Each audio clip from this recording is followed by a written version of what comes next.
कहानी की शुरुआत होती है अमेरिका के एक बेहद ठंडे इलाके में, एकदम सुनसान बर्फीली जमीन पर। सर्दियों का वक्त है तो पूरा इलाका बर्फ से ढका हुआ था। एक जवान लड़की लड़खड़ाते हुए भाग रही थी। उसकी सांस फूल रही थी, आंखों में डर था। थोड़ी देर के लिए उसने रुकने का सोचा, लेकिन फिर खुद को मजबूर किया कि नहीं, भागते रहना है। अगले दिन हम हॉकआई मतलब कोरी लैम्बर्ट को देखते हैं। वो एक शिकारी है जिसकी नजर पड़ी भेड़ियों के एक झुंड पर। उसने जबरदस्त निशाना लगाते हुए एक भेड़िए को मार डाला, जिसके बाद बाकी वहाँ से तुरंत भाग गए। आज कोरी ने वादा किया था कि वो पूरा दिन अपने बेटे के साथ बिताएगा। जैसे ही उसने केसी को बुलाया, वो पहले से ही एकदम तैयार आया, राइफल कंधे पे लटकी हुई थी उसके। इसके बाद कोरी अपने बेटे को लेकर उसके नाना नानी के घर गया। उसने अपने बेटे से कहा कि बस थोड़ी देर यहाँ पर इंतजार करो, मैं थोड़ा आसपास देख कर आता हूँ, सब सही है ना। दरअसल कोरी यहाँ पर काम से आया था। उसके ससुर ने उसे लोकेशन बताई जहाँ पर एक गाय का बछड़ा गायब हो गया था। उन्हें शक था कि इस एरिया में कोई माउंटेन लायन है जो उनकी भेड़ बकरी गायों के लिए खतरा हो सकता है, इसीलिए कोरी को बुलाया था। लेकिन जब कोरी उस माउंटेन लायन को ढूंढने निकला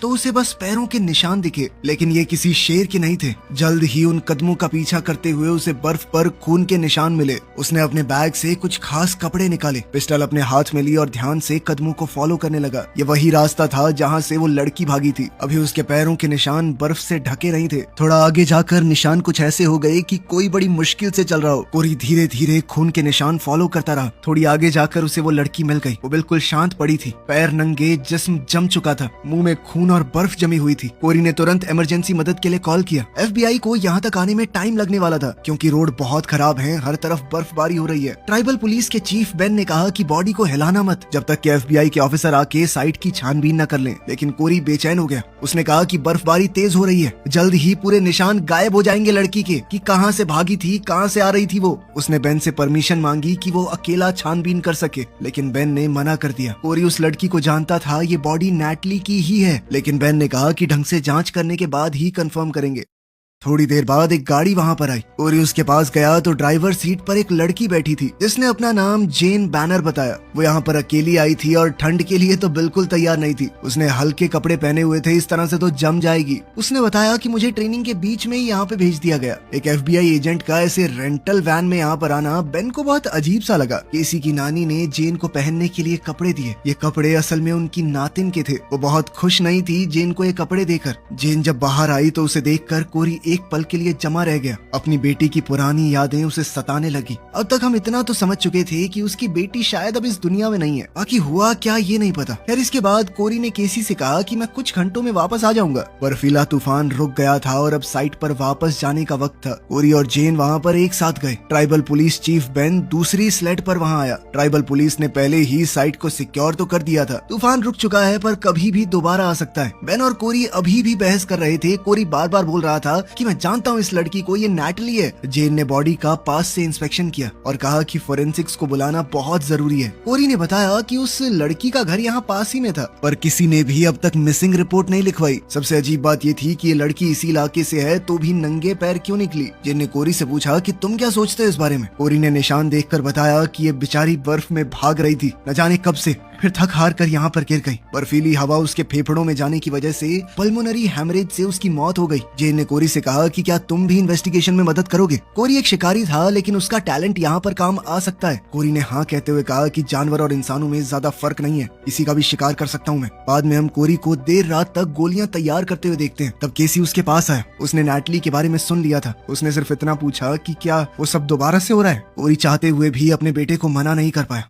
अगले दिन जेन को पता चला कि रिपोर्ट इसलिए नहीं लिखवाई गई क्योंकि नैटली अब अपने माँ बाप के साथ नहीं रहती थी। 18 साल की होते ही उसने अपने बॉयफ्रेंड के साथ रहना शुरू कर दिया था। मेडिकल एग्जामिनर ने बताया कि मरने से पहले नैटली के साथ जबरदस्ती हुई थी, लेकिन वो ये नहीं बता पाया कि हमलावर एक था या कई सारे। उसकी बॉडी पर कई कट्स भी थे। मौत का कारण बिल्कुल वही था जो कोरी ने बताया, पल्मोनरी हेमरेज। ये सब देखते हुए एग्जामिनर ने केस को मर्डर डिक्लेयर कर दिया। अब उन्हें ये पता लगाना था कि ये लड़की भाग कहाँ से रही थी, लेकिन उनके पास कोई भी सबूत नहीं है। जेन ने परेशान होकर कहा कि अगर मैंने ये रिपोर्ट अपने बॉस को भेजी तो वो मुझे वापस बुला लेंगे, मतलब सरकार की तरफ से फिर कोई मदद नहीं मिलने वाली। इसके बाद सबूत ढूंढने के लिए उन्होंने जल्दी से इंटेरोगेशन शुरू कर दी। सबसे पहले नैटली के पिता से बात हुई। वो जेन के सवालों से इरिटेट हो गया। उसने बताया कि मेरी बेटी अपने बॉयफ्रेंड के साथ रहती थी और हमें उसने कभी अपने बॉयफ्रेंड से मिलवाया ही नहीं। हम नहीं जानते उसकी पर्सनल लाइफ के बारे में कुछ। नैटली की माँ बेडरूम में थी। बेन ने जेन को सिग्नल दिया कि इन लोगों को अभी मत छेड़ो, ये परेशान है। लेकिन जेन फिर भी कमरे के अंदर चली गई। अंदर उसने नैटली की माँ को देखा जो बस रो रही थी। उसकी कमर पूरी तरह झुकी हुई थी, बिल्कुल खामोश बैठी थी वो। इसके बाद कोरी वहाँ पर आया। जैसे ही नैटली के पिता ने कोरी को देखा तो वो बिल्कुल भी गुस्सा नहीं हुआ। उन दोनों के बीच में एक ऐसा दर्द था जिसे समझने के लिए शब्दों की जरूरत नहीं है। वो दोनों एक दूसरे के गले लग गए। कोरी ने धीरे से कहा कि दर्द को पकड़ कर रहना कभी कभी आसान लगता है, लेकिन अपनी बेटी को खोने के बाद मैंने एक बात सीखी है कि हमें बस उनका दिया हुआ प्यार याद रखना है, उन्हें खोने का दर्द नहीं। खैर फिर मार्टिन ने बताया कि देखो मैं तो कुछ नहीं जानता, लेकिन मेरा एक बेगैरत बेटा है, ड्रग्स वगैरह के चक्कर में फंसा था पीछे। वो लड़कियां ना लिटिल फेदर बॉयज, उनके साथ घूमता है। चाहे जैसा भी है, नैटली अपने भाई से बहुत प्यार करती थी, वो शायद कुछ बता सकता है। इसके बाद बेन, जेन और कोरी लिटिल फेदर बॉयज के एरिया में गए। जैसे ही वो लोग वहाँ पहुँचे, अंदर तेज म्यूजिक बज रहा था। बेन ने बताया कि टोटल 4 भाई हैं और कोई भी आसानी से मानने वाला नहीं है, एक से बढ़ के एक है सारे। कोरी घर के पीछे की तरफ गया, जबकि बेन और जेन आगे के दरवाजे पर गए। दरवाजा सैम नाम के एक लड़के ने खोला। ऐसा लग रहा था उसने दबा के नशे किए हुए। उसने धीरे धीरे कहा कि मेरा दूसरा भाई जेल में है और चिप जो नैटली का भाई है वो घर पे नहीं है। तभी अचानक से उसने बेन और जेन पर पेपर स्प्रे से हमला कर दिया। दोनों की आंखों में तेज जलन हुई, उनकी नजरें धुंधली पड़ गई। लेकिन कोरी ने एकदम आराम से फावड़ा उठाया और लड़के के ऊपर भटाक से दे मारा। दूसरा लड़का खुद ब खुद लड़खड़ा कर गिर गया। अब जेन बंदूक उठाकर अंदर घुसी। उसकी आंखों में अभी भी जलन हो रही थी, वो साफ नहीं देख पा रही थी। जैसे ही वो एक कोने में पहुंची, सैम ने तुरंत उस पर गोलियां चलाई। जेन ने भी तुरंत बचते हुए एक के बाद एक बहुत सारी गोलियां चलाई। सैम गिर पड़ा और जोर जोर से खांसने लगा। जेन ने अपने हाथ से उसकी बंदूक अलग कर दी और उसे गन पॉइंट पर रखा। तब बेन अंदर आया। उसने सैम की हालत देखी और कहा कि हमें यहाँ से निकलना चाहिए। जेन ने कहा कि एम्बुलेंस बुला लेते हैं, हो सकता है बच जाए। लेकिन तभी सैम ने अपनी आखिरी सांस ली। बेन सीधा बाहर निकला। जेन उसके पीछे चल दी। बाहर फ्रैंक और चिप पहले ही पकड़े जा चुके थे। जेन ने अब उनसे सवाल पूछने शुरू किए, लेकिन जैसे ही चिप को पता चला कि उसकी बहन मर गई है, वो पूरी तरह टूट गया। फिर एक जरूरी बात सामने आई। उसे पता था कि नैटली का बॉयफ्रेंड कौन है। जेन ने कहा कि चिप उन्हें उस बॉयफ्रेंड के पास ले जा सकता है, लेकिन कोरी ने मना कर दिया। उसने बर्फ में हाल ही में चली गाड़ी के निशान देखे। उसने दूरबीन से उन सभी निशानों को ध्यान से देखा। ये ट्रैक्स उसी पहाड़ की तरफ जा रहे थे जहाँ नैटली मिली थी। एक बात बहुत अजीब थी कि ट्रैक्स ऊपर की तरफ गए लेकिन वापस नीचे नहीं आए। कोरी तुरंत समझ गया कि चिप कुछ तो जानता है। कोरी ने जेन से कहा कि बर्फ ने अभी भी नैटली की कहानी को संभाल कर रखा हुआ है, हमें जल्दी करनी होगी, वरना अगर एक तेज तूफान आ गया तो सब कुछ मिट जाएगा। पहाड़ी के पास पहुंचकर कोरी ने इंजन बंद किया। इन पेड़ों के बीच से उनकी स्लेज आगे नहीं बढ़ सकती। सब लोग पैदल चलने लगे, लेकिन ज्यादा दूर नहीं जाना पड़ा। निशान एक जगह रुक गए। वहाँ एक और डेड बॉडी मिली। बॉडी आधी बर्फ में दबी हुई थी। पंछियों ने उसे नोच दिया था और उसके शरीर पर खून लगा हुआ था। शाम तक पूरा एरिया पुलिस से भर गया। बेन ने कहा कि हम उस जगह की कैमरा रिकॉर्डिंग्स निकलवाएंगे जहाँ पर नैटली का बॉयफ्रेंड काम करता था, लेकिन जो लड़के उनकी कस्टडी में थे वो बिल्कुल चुप रहे, किसी ने कुछ नहीं कहा। इस पर कोरी बोला कि मैं उनसे बात कर सकता हूँ क्या। बेन ने उसे समझाया कि अगर तेरे सामने उन्होंने अपने गुनाह मान भी लिए ना, तो भी वो कोर्ट में कन्फेशन के तौर पे नहीं डाल सकते। हम एक ऑफिसर का होना जरूरी है। लेकिन बेन ने कहा कि कन्फेशन की जगह अगर कुछ और मिल गया तो। जेन फोन पर बात करते हुए थोड़ी देर के लिए साइड चली गई। तब कोरी फिर से बेन के पास गया कि मैं इस लड़के को बचपन से जानता हूँ, शायद ये मुझे बता देगा। बेन ने ना चाहते हुए भी कोरी को जाने दिया। जब कोरी चिप से बात करने पहुंचा तो चिप ने कहा कि ये पूरा शहर ही साला बेकार है, क्या ही जिंदगी है यहाँ पे। लेकिन फिर कोरी ने उसे झंझोड़ते हुए कहा कि तेरी बहन के कातिल अभी भी यहीं घूम रहे हैं, इसी शहर में जहाँ तू पैदा हुआ। घूमने देगा उनको। उसने चिप का गला पकड़ा, उसे गाड़ी पर जोर से धक्का देते हुए कहा कि तेरी बहन को नोच खाया उन दरिंदों ने, बेशरम। इतना कहकर कोरी मुड़कर जाने लगा, लेकिन ये सब सुनकर चिप टूट गया। उसने सब कुछ बता दिया। नैटली का बॉयफ्रेंड मैट है, वो ड्रिलिंग रिग पर सिक्योरिटी गार्ड का काम करता है। लेकिन अगर किसी को और ज्यादा पता हो सकता है तो वो है सैम, उससे पूछो ना। लेकिन सैम तो मर चुका था। कोरी वापस चीफ बेन और जेन के पास गया। जेन जानना तो चाहती थी कि चिप ने क्या बताया, लेकिन उसने कुछ पूछा नहीं। बेन ने कहा कि सुबह रिग पर मिलते हैं, लेकिन कोरी बिना कोई सीधा जवाब दिए वहाँ से चला गया।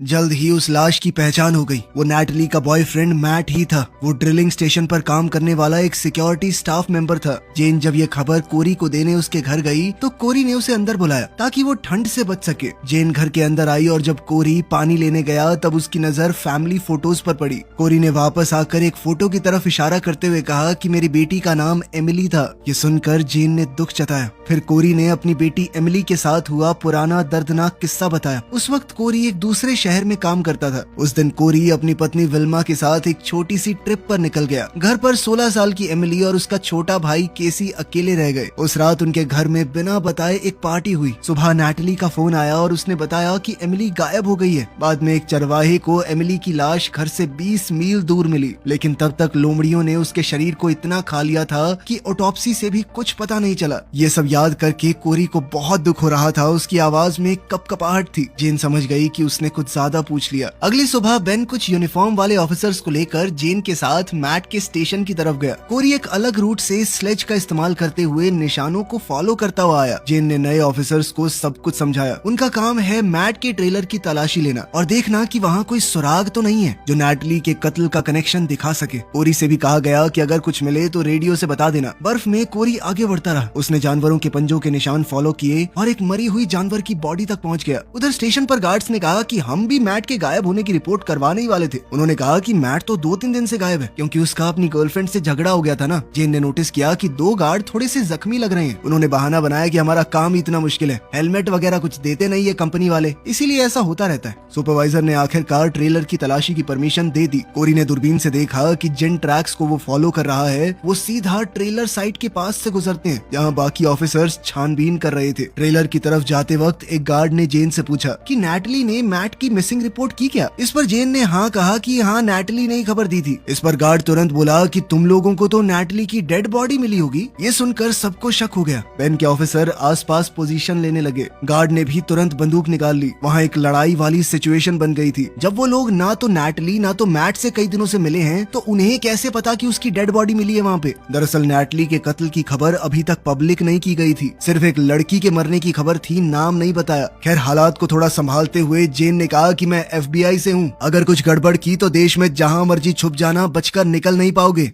इसी बीच कोरी ने रेडियो पर बेन से बात करने की कोशिश की पर कोई रिस्पांस नहीं मिला। वो राइफल लेकर पैदल ही ट्रेलर की तरफ दौड़ पड़ा। ट्रेलर के पास जाकर जेन को पता चला कि पीट नाम का एक और गार्ड अंदर सो रहा है। वो नाइट शिफ्ट पे था ना। यहीं से हमें एक फ्लैशबैक दिखाया गया। उस रात नैटली बिना बताए मैट को सरप्राइज देने के लिए उसके ट्रेलर पर पहुंच गई। मैट उसे देखकर बहुत खुश हुआ। दोनों गले मिले और बाद में बेड पर लेटकर आगे के प्लान्स बनाने लगे कि आखिर वो कहाँ जाकर सेटल होंगे। तभी बाहर से आवाज आई। दूसरे गार्ड्स वापस आ गए थे। वो लोग शहर में रुकने वाले थे पर जल्द ही लौट आए। नैटली कपड़े बदल रही थी तभी नशे में पीट ने उसे देख लिया और बदतमीजी करने लगा। मैट ने उसे धक्का दिया और पर्दा बंद कर दिया। थोड़ी देर बाद पीट वापस आया और मैट से झगड़ने लगा। एक और गार्ड ने नैटली को गाली दी तो नैटली ने उसे थप्पड़ मार दिया। पीट ने गुस्से में नैटली की पैंट खींच दी। अब तो मैट गुस्से से भर गया और वो उस पर टूट पड़ा, लेकिन बाकी गार्ड्स ने भी मैट पर हमला कर दिया। उन्होंने एक बोतल मैट के सर पर फोड़ दी। वो वहीं बेहोश हो गया। उन्होंने नैटली को पकड़कर उसके साथ जबरदस्ती की। बेचारा मैट किसी तरह मुश्किल से खड़ा हुआ और लड़ने की कोशिश करने लगा। इसी दौरान नैटली भाग निकली और दरवाजे से निकलते वक्त उसने मुड़कर देखा। मैट चारों तरफ से घिरा हुआ था। उसने जैसे ही दम घुटने की आवाज सुनी तो वो बर्फ की तरफ भागती चली गई। फिर हम आज के दिन वापस आते हैं। जेन अभी भी ट्रेलर का दरवाजा खटखटा रही थी। दरवाजा अंदर से बंद था। कर्टिस बाहर ऐसे एक्टिंग कर रहा था जैसे उसे कुछ पता ही ना हो। तभी अचानक अंदर से शॉटगन चली जो सीधी जेन को लगी, जिससे वो उड़कर दूर जा गिरी। इस अचानक हुए हमले के बाद गार्ड्स ने ऑफिसर्स पर फायरिंग शुरू कर दी। जेन ने नीचे लेटे हुए गार्ड के पैर पर कई गोलियां मारी और उसे मार डाला। अचानक अंदर से कोई मशीन गन से फायरिंग करने लगा और अब जेन ने बेन को भी मरते हुए देखा। कर्टिस अभी भी जिंदा था। उसने जेन की बंदूक छीन ली और उसे मारने ही वाला था। तभी दूर से एक स्नाइपर ने गोली चलाई और कर्टिस वहीं पर ढेर। ये कोरी था जिसने बाकी 2 गार्ड्स को भी खत्म कर दिया। अब सिर्फ 2 लोग ट्रेलर में बचे थे। एक और मारा गया। सिर्फ पीट बचकर भागने में कामयाब हो गया। पीट खिड़की से कूद कर भागा था। जेन ने ट्रेलर के नीचे से उस पर गोली चलाई पर वो जंगल की तरफ भागता रहा। तब कोरी जल्दी से जेन के पास पहुंचा। कोरी ने उसे जल्दी से ट्रेलर के अंदर सोफे पर बैठाया। जेन ने कहा कि मुझे रेडियो दो, अगर हेलीकॉप्टर यहाँ तक आ गया तभी बच पाऊंगी। कोरी ने रेडियो पर मैसेज दिया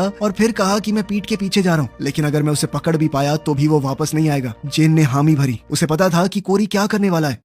पीट जंगल में बर्फ के बीच भागता रहा। वो थक चुका था, उसकी सांसें तेज चल रही थी, फिर भी वो अपनी बंदूक पकड़कर आगे बढ़ता रहा, सिर्फ जिंदा बचने की कोशिश में। परेशान होकर पीट ने अपनी पिस्टल इधर उधर घुमाई, लेकिन उस वक्त कोरी ने एकदम सफेद सूट पहना हुआ था। आसपास बर्फ की वजह से वो 1% नहीं दिख रहा था। कोरी ने अचानक से उस पर हमला किया और उसे बेहोश कर दिया। जब पीट होश में आया तब उसका शरीर एक बैग के अंदर था, हाथ पैर बंधे हुए थे और चेहरा खून से भरा हुआ। कोरी ने शांत आवाज में कहा कि इस वक्त हम सबसे ऊंचे पहाड़ पर हैं। पीट ने कहा कि मैं कुछ बात करना चाहता हूँ। कोरी पास में एक कटे हुए पेड़ पर बैठ गया एकदम शांत और कहा कि हाँ, मैं बिल्कुल सुनने के लिए तो बैठा हूँ यहाँ पे। पीट धीरे धीरे हिलकर बैठने की पोजीशन में आया। तब उसकी नजर अपने नंगे पैरों पर पड़ी। उसके जूते गायब थे। ये देखकर वो बहुत घबरा गया। कोरी चुपचाप उसे देख रहा था। उसने कहा कि बोलना शुरू कर, टाइम बहुत कम है तेरे पास। पीट ने घबरा कर बोलना शुरू किया। हाँ, मुझसे गलती हुई है, मैंने जबरदस्ती की थी उस लड़की के साथ, मैंने तो मैट को भी मार दिया था, आप मुझे जेल ले चलिए, मैं अपने किए की सजा भुगतने के लिए तैयार हूँ। कोरी ने कहा कि यहाँ पर कोई कानून नहीं है, सिर्फ मैं हूँ। उसका कन्फेशन सुनने के बाद कोरी ने अपना ब्लेड निकाला और पीट के हाथ पैर जिस रस्सी से बंधे हुए थे उसे काट दिया। उसने सीधा कहा कि अगर तुम हाईवे तक पहुँच गए तो आजाद हो जाओगे। यही चांस नैटली को मिला था। वो बेचारी तुम दरिंदों से बचकर 6 मील तक नंगे पैर बर्फ में भागती रही। अब तेरी बारी है कुत्ते। पीट अभी भी हालात को समझ नहीं पा रहा था। पीट को अभी भी लग रहा था कि ये मुझे जेल ले जाएगा। तभी कोरी ने बिल्कुल उसके कान के पास राइफल रख के चला दी। बंदूक की आवाज से घबरा कर पीट पागलों की तरह भागने लगा।